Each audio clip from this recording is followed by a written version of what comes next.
അസ്സലാമു അലൈക്കും വറഹ്മത്തുള്ളാഹി വബറകാതുഹു. മൂന്നാം ക്ലാസ്സിലെ തജ്വീദുൽ ഖുർആൻ രണ്ടാം ഭാഗത്തിലെ 8ാമത്തെ പാഠം ഇൽഹാറുൽ മീമി സാക്കിന. സാക്കിനായ മീമിൻ്റെ വിധികളാണല്ലോ നമ്മൾ പറഞ്ഞുകൊണ്ടിരിക്കുന്നത്. കഴിഞ്ഞ പാഠത്തിൽ സാക്കിനായ മീമിൻ്റെ ഇദ്ഗാം പറഞ്ഞു, ഇഖ്ഫാ പറഞ്ഞു. ഇനി ഈ പാഠത്തിലൂടെ നമ്മൾ പഠിക്കാൻ പോകുന്നത് ഇൽഹാറാണ്. ഇൽഹാറിൻ്റെ അക്ഷരങ്ങളെക്കുറിച്ചും എങ്ങനെയാണ് ഇൽഹാറാകുമ്പോൾ ഉച്ചരിക്കേണ്ടത് എന്നൊക്കെയാണ് നമ്മൾ ഈ പാഠത്തിലൂടെ പറയാൻ പോകുന്നത്. ഒരുപാട് ഉദാഹരണങ്ങൾ കൊടുത്തിട്ടുണ്ട്, അത് വെച്ച് നമുക്ക് പാരായണം ചെയ്യാം. താഴെയുള്ള ആയത്തുകളിൽ അടിവരയിട്ട ഭാഗം ശ്രദ്ധിച്ച് പാരായണം ചെയ്യുക. ഉലൈക ഹും ഖൈറുൽ ബരിയ. ഹും ഖൈറുൽ ഇൽഹാറല്ലേ. സാക്കിന മീമിന് ശേഷം വന്ന അക്ഷരം ഏതാണ്? ഖ ആണ്. അപ്പോൾ സാക്കിന മീമിനെ വെളിവാക്കണം. ഹും ഖൈറുൽ മണിക്കാൻ പാടില്ല. അടുത്തതോ ലൈസ ലഹും ത്വആമുൻ. ലൈസ ലഹും സാക്കിനായ മീമ് ശേഷം വന്ന അക്ഷരം ഏതാണ്? ത്വ ആണ്. അപ്പോൾ എങ്ങനെ ഓതണം? ഇൽഹാർ ചെയ്തിട്ട് ഓതണം. സാക്കിനായ മീമിനെ വെളിവാക്കണം. ലഹും ത്വആമുൻ ആ രീതിയിൽ ഓതണം. അടുത്ത ഉദാഹരണം ഏതാ? ഐമാനഹും ജുന്ന. ഐമാനഹും ജുന്ന. ഐമാനഹും സാക്കിനായ മീമിന് ശേഷം ജീം വരുന്നു. ജീം എന്തിൻ്റെ അക്ഷരമാണ്? ഇൽഹാറിൻ്റെ അക്ഷരമാണ്. അപ്പോൾ സാക്കിന മീമിന് ശേഷം ജീമ് വന്നുകൊണ്ട് അവിടെ നമ്മൾ മീമിനെ വെളിവാക്കി ഓതുന്നു. ഐമാനഹും ജുന്ന. പടിയല്ലേ? ഓക്കെ. ഇനി അടുത്ത് റബ്ബന അത്മിം ലന. അത്മിം ഉണ്ടോ? സാക്കിന മീമിന് ശേഷം വന്ന അക്ഷരം ഏതാ? ലാമാണ് വന്നിട്ടുള്ളത്. അപ്പോൾ അവിടെ ഇൽഹാർ ചെയ്യണം. അത്മിം ലന. ഇവിടെ നമുക്ക് ഇൽഹാറിൻ്റെ അക്ഷരങ്ങൾ പഠിക്കാൻ വളരെ സിമ്പിളായിട്ട് നമുക്ക് പഠിക്കാൻ കഴിയും. അങ്ങനെ അത് സാക്കിനായ മീമിനാകെ ഇദ്ഗാമ് ഇഖ്ഫാ. ഈ ഇദ്ഗാമിന് ഇഖ്ഫാവിന് ഓരോ അക്ഷരമുള്ളൂ. ഇദ്ഗാമിനാണെങ്കിൽ മീമ്, ഇഖ്ഫായിനാണെങ്കിൽ ബാ. ബാക്കി ഏത് അക്ഷരം വന്നാൽ ഏതാണത്? ഇൽഹാറായിട്ടാണ് വെളിവാക്കണം. മീമിനെ വെളിവാക്കിയിട്ടാണ് ഓതേണ്ടത്. അങ്ങനെയാണ് മനസ്സിലാക്കി വെച്ചാൽ മതി ഏതിൻ്റെ അക്ഷരങ്ങളെ? ഇൽഹാറിൻ്റെ അക്ഷരങ്ങളെ. ഇനി നമുക്ക് വായിച്ചു നോക്കാം. സാക്കിനായ മീമിന് ശേഷം മീം വന്നാൽ ഇദ്ഗാമും, ബാ വന്നാൽ ഇഖ്ഫാവും ചെയ്യണമല്ലോ. കഴിഞ്ഞ പാഠത്തിൽ നമ്മൾ പഠിച്ചല്ലോ. ഇവ രണ്ടുമല്ലാത്ത ഏത് അക്ഷരവും സാക്കിനായ മീമിനു ശേഷം വന്നാൽ ഇൽഹാർ ചെയ്താണ് പാരായണം ചെയ്യേണ്ടത്. അല്ല, ഈ ബാ മീമ് ഇതല്ലാത്ത ഏത് അക്ഷരം സാക്കിനായ മീമിന് ശേഷം വന്നാലും അവിടെ എങ്ങനെ ഓതേണ്ടത്? ഇൽഹാർ ചെയ്ത് വെളിവാക്കിക്കൊണ്ട്, സാക്കിനായ മീമിനെ വെളിവാക്കിക്കൊണ്ടാണ് എന്ത് ചെയ്യേണ്ടത്? പാരായണം ചെയ്യേണ്ടത്. ഇനി ഇൽഹാറിൻ്റെ ഹർഫുകളിൽ പ്രത്യേകം ശ്രദ്ധിക്കേണ്ട ഫാവും വാവും വന്ന ഭാഗങ്ങൾ നമുക്ക് ഓതി നോക്കാം. ഇൽഹാറിൻ്റെ ഹർഫുകളിൽ പ്രത്യേകം ശ്രദ്ധിക്കേണ്ട ഹർഫാണിത്. ഒന്ന് ഫാ, മറ്റൊന്ന് വാവ്. എന്താ അതിൻ്റെ കാരണം എന്നറിയോ? സാക്കിനായ മീമ് വരുന്നത് ചുണ്ടുമെന്നാണ്. അതേപോലെ തന്നെ ഫാ വരുന്നത് ചുണ്ടിൽ നിന്നാണ്, വാവ് വരുന്നതും ചുണ്ടിൽ നിന്നാണ്. അപ്പോൾ സാക്കിനായ മീമിൻ്റെ ഉടനെ ഈ ഫാ പറയുന്ന സമയത്ത്, അതല്ലെങ്കിൽ സാക്കിനായ മീമിൻ്റെ ഉടനെ വാവ് പറയുന്ന സമയത്ത് ഈ മീം ഉച്ചരിക്കാതെ പോകാൻ സാധ്യതയുണ്ട്. ചുണ്ട് പൂടിയാലേ എന്ത് വരുള്ളൂ? ചുണ്ട് രണ്ട് ചുണ്ട് അമർന്നാലേ എന്ത് വരുള്ളൂ? മീമ് വരുള്ളൂ. ആ ചുണ്ട് പൂടാതെ എന്ത് ചെയ്യും? അടുത്ത അക്ഷരത്തിലേക്ക് പോകും. ചിലപ്പോൾ ഫായിലേക്ക് പോകും, അല്ലെങ്കിൽ വാവിലേക്ക് പോകും.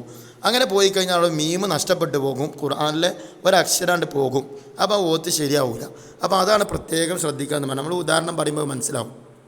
ഇതാ ബി അംവാലിഹിം വ. അത് ശരിക്ക് ഒരു ഉസ്താദിൽ നിന്ന് കണ്ട് പഠിക്കേണ്ട സംഗതിയാണ്.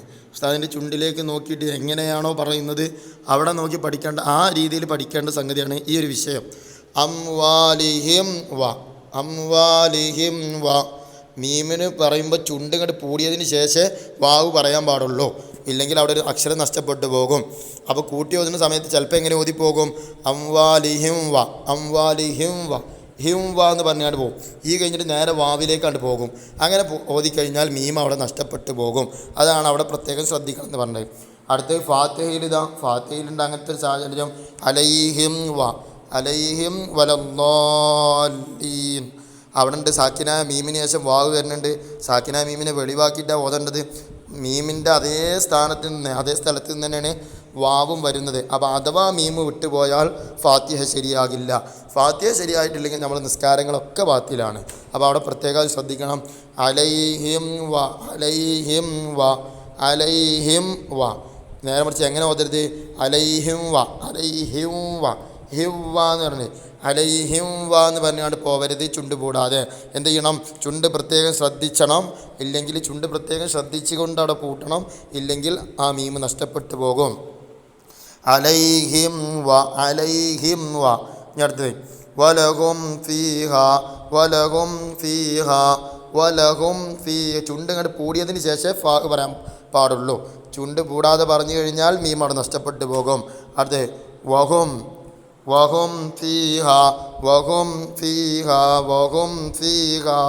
അവിടെയും ചുണ്ട് മീമ് കൃത്യമായിട്ട് ഉച്ചരിച്ചതിന് ശേഷം ഫാ പറയാൻ പാടുള്ളൂ.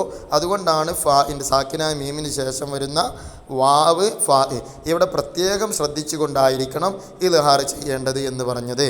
ഇൻഷാ അല്ലാഹ് ഇനി നമുക്ക് തദ്രീബാത്ത് നോക്കാം. ഒന്നാമത്തേത് നുൻഷിദു ബൈത്ത് ചെല്ലാനാണ്. സാക്കിനായ മീമിനു ശേഷം മീമ് വന്നാൽ ഇദ്ഗാം, ബാ വന്നാൽ ഇഖ്ഫാ, ബാക്കി വന്നാൽ ഇദ്ഹാർ. സാക്കിനായ മീമിന് ശേഷം മീമ് വന്നാൽ ഇദ്ഗാം അല്ലേ? സാക്കിനായ മീമിന് ശേഷം മീമ് വന്നാൽ ഇദ്ഗാമാണ്. സാക്കിനായ മീമിന് ശേഷം ബാ വന്നാൽ ഇഖ്ഫാ ആണ്. ബാക്കിയുള്ള ഏതക്ഷരം വന്നാൽ എന്താണ്? ഇദ്ഹാറാണ്. ആ ബൈത്തിലൂടെ 3 നിയമങ്ങളും കൃത്യമായിട്ട് പറഞ്ഞു. ആ ബൈത്താണ്ട് കാണാൻ പഠിച്ചാൽ തന്നെ ജസ്റ്റ് ഒന്ന് ഇങ്ങനെ മനസ്സിലാക്കിയാൽ തന്നെ നമുക്ക് 3 വിധികളും സിമ്പിളായിട്ട് കിട്ടും. ഇനി നുജീബ് ഉത്തരം എഴുതാനാണ്. 1, സാക്കിനായ മീമിന് ശേഷം ഏതെല്ലാം അക്ഷരങ്ങൾ വന്നാൽ ഇദ്ഹാർ ചെയ്യണം. അപ്പോൾ നമ്മൾ പറഞ്ഞു നമ്മളെ ഹിജായിയായ അക്ഷരങ്ങളിൽ ബാവും മീമും അല്ലാത്ത എല്ലാ അക്ഷരങ്ങൾ സാക്കിനായ മീമിന് ശേഷം വന്നാൽ ഇദ്ഹാർ ചെയ്യണമെന്ന്. അപ്പോൾ ആ അക്ഷരങ്ങളാണ് ഇവിടെ എഴുതി കൊടുക്കേണ്ടത്. ബാവും മീമും അല്ലാത്ത അക്ഷരങ്ങളൊക്കെ ഇവിടെ എഴുതി കൊടുക്കണം. കുറച്ച് അക്ഷരങ്ങൾ എഴുതിയിട്ടുണ്ട്. അതിൽ 1-2 അക്ഷരങ്ങൾ വിട്ടുപോയിട്ടുണ്ടാകും. അത് ശ്രദ്ധിച്ചിട്ട് നോക്കിയിട്ട് എന്ത് ചെയ്യുക, ഞങ്ങൾ ബുക്കിലേക്ക് എഴുതണം. ഇനി രണ്ടാമത്തെ എന്തായാലും ഇദ്ഹാറിൻ്റെ ഹർഫുകളിൽ പ്രത്യേകം ശ്രദ്ധിക്കേണ്ടത് ഏതെല്ലാം? അത് ഏതൊക്കെയാണ്? ആൻസർ വാവ് ഫാ. ഈ 2 അക്ഷരങ്ങളെയാണ് പ്രത്യേകം ശ്രദ്ധിക്കേണ്ടത്. ഇനി രണ്ടാമത്തെ നസിൽ ചേരുമ്പടി ചേർക്കാനാണ്. എന്താണ്? ഓരോന്നിനും ഉദാഹരണം എഴുതാനാണ് പറഞ്ഞിട്ടുള്ളത്. ഉദാഹരണം അപ്പുറത്ത് കൊടുത്തിട്ടുണ്ട്, അതിനോട് യോജിച്ചെടുത്ത് എഴുതാനാണ്. അപ്പോൾ ഒന്നാമത്തെ ഇദ്ഹാറുൽ മീമി സാക്കിന, സാക്കിനായ മീമിനിക്ക് ഇദ്ഹാർ വന്നതിന് ഉദാഹരണം. അപ്പോൾ ഏതാണത്? ഹും ഖൈറുൽ ബരിയ. ഉണ്ടാ അവിടെ സാക്കിനായ മീമിന് ശേഷം എന്താ വന്നത്? ഖാ ആണ് വന്നത്. ഖാ ഏതിൻ്റെ അക്ഷര? ഇദ്ഹാറിൻ്റെ അക്ഷരമാണ്. അടുത്ത ഇഖ്ഫാഉൽ മീമി സാക്കിന, സാക്കിനായ മീമിനെ ഇഖ്ഫാ ചെയ്തതിന് ഉദാഹരണം. സാക്കിനായ മീമിനെ ഇഖ്ഫാ ചെയ്ത്, അപ്പം മീമിന് ശേഷം എന്ത് വരണം? ബാ വരണം. അപ്പം എങ്ങനെ?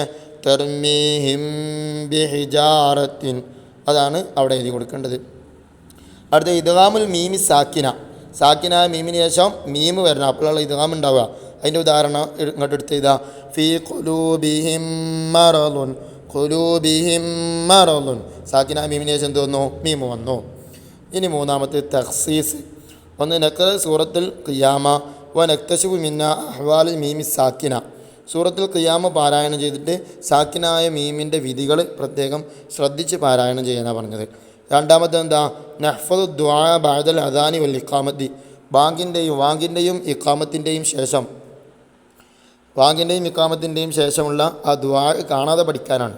അല്ലാഹുമ്മ റബ്ബ ഹാദിഹി ദഅവത്തി താമ്മത്തി വസ്സലാത്തുൽ ഖായിമ എന്ന് പറയുന്ന ആ ദുആ തജ്വീദുൽ ഖുർആനിൻ്റെ ബാക്കിലുണ്ട്. ഫിഖ്ഹുൽ ഇസ്ലാമിൽ വാങ്കിനെ കുറിച്ച് പറയുന്ന പാഠത്തിലും ആ ദുആ കൊടുത്തിട്ടുണ്ട്. അപ്പോൾ അത് നോക്കിയിട്ട് എന്ത് ചെയ്യുക? കാണാതെ പഠിക്കുക. ഇൻഷാ അല്ലാഹ് ഇതോടെ പാഠത്തിലെ തദ്രീബാത്ത് കഴിഞ്ഞു. അസ്സലാമു അലൈക്കും വറഹ്മത്തുള്ളാഹി വബറകാതുഹു.